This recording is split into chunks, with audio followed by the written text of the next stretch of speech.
The people buried here were ready to be martyrs, but that doesn't lessen their families' pain.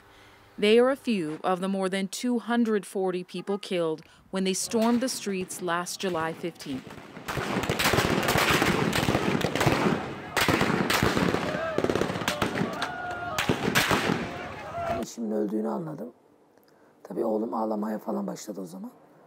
I knew my husband was killed, Vahide Şefkatlıoğlu says.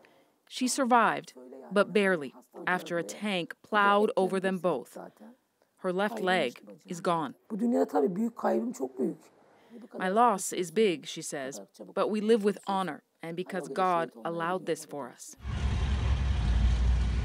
It was a sight few in Istanbul and the capital Ankara could make sense of last July. Why were soldiers and tanks suddenly rolling through the streets?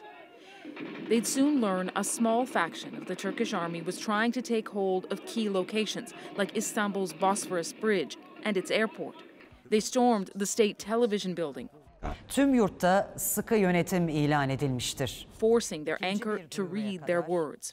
Under siege, it was this moment that pushed many Turks into the streets that night.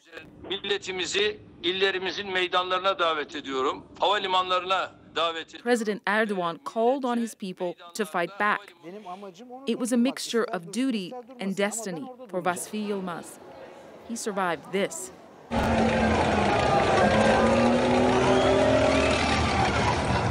Yapacak bir şey yok. Onun durması gerekiyor. Benim çekilmem. I wasn't going to leave.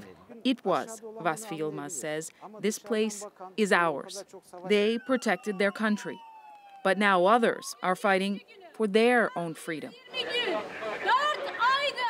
Biz eşimiz ve ekmeğimiz ve onurumuz için. We're fighting for our jobs, our livelihoods, our honor, Esra Özkan Özakça says. Like the people who were in the streets that night, she's happy the coup failed, but terrified of what she believes is a different kind of coup now at the hands of the government. 5 days after the attack was foiled, Ankara invoked a state of emergency. The government can do what it wants, when it wants, unchecked and unchallenged. Evet, o grup gerçekten böyle bir şeye girişmiş olabilir. Maybe that group really did do something, she says. But there's a second scenario in her mind, that maybe the government needed a crisis like this and knew it was coming.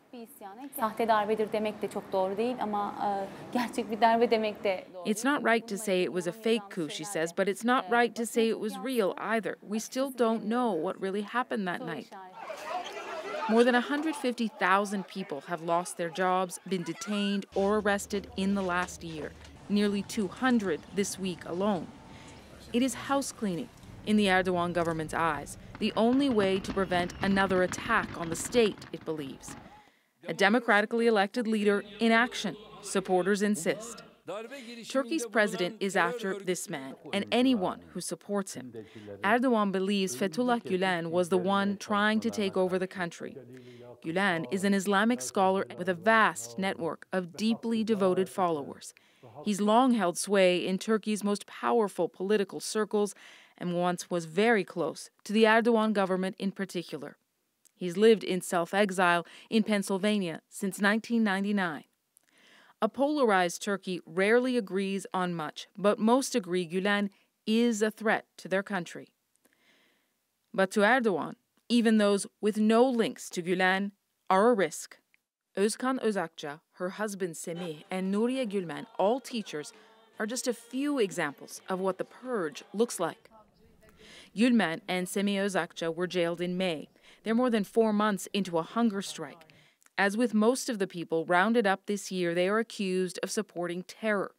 They say they're just voices of opposition who want their jobs back. To even be in their presence means you're being watched. We've been stopped already 3 times, twice by plainclothes police officers, once by one of the dozens of riot police officers who asked us why we were here and to show our press credentials. And their goal here is to stop any supporters of the teachers who are on their hunger strike and in jail right now. And sure enough, when they do gather on this day,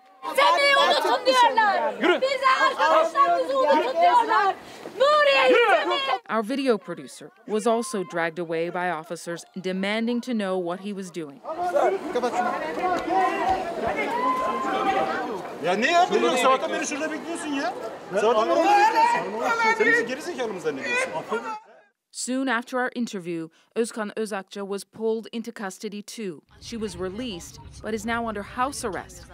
She's continuing her own hunger strike. %90 doğru. 90% of what's being done by the government is right, İlhami Çil insists. Çil also stormed the streets on July 15th. He has the festering wound to prove it. He's now part of a group dedicated to helping those who risked their lives that night. Tam tersi olsaydı biz bunları konuşamıyor bile olacaktık. If the coup had succeeded, he says, we wouldn't be here. Our country wouldn't be here. Peki ikisi de olmasaydı diyorum yani. What if neither had happened, Özakça says? Neither the coup nor the government crackdown that followed. These are the questions so many Turks are consumed by. A time when the definition of democracy depends on who you ask. Nil Köksal, CBC News, İstanbul.